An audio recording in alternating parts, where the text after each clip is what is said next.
Eh kasi araw-araw puro karne na lang yung inuulam namin dito sa bahay. Eh no, talaga naman. Kung saan ka papapanood ng alas 12 kung gutumin ka talaga. Eh grabe. Tingala. Lasa na ito, napakasarap talaga. Pag gulay talaga yung ulam guys, for all stir fry ako eh. Kasi lalagyan ko ng konting sarsa, all goods na yun. Wala lang, ang sarap kasi talaga pag Tingala. ganito yung luto sa gulay. Bukod doon yung mga kapatid ko, hindi Para matanggal. napapakain na rin pag ganitong klase ng luto yung ginagawa ko. By the way, nagastos ko nga pala doon is 95 pesos lang. Yun lang muna for today's video sa mga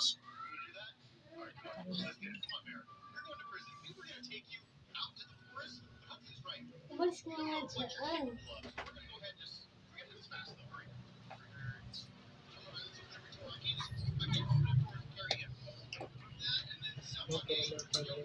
Wala pa. Gamit pa.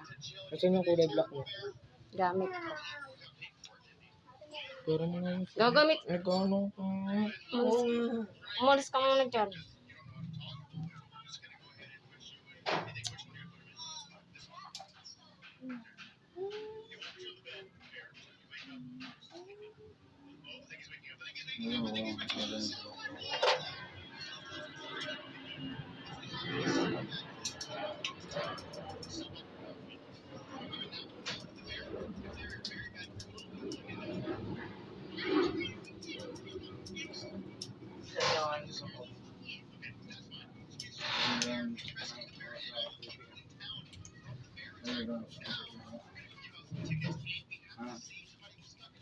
May bang si papa mo.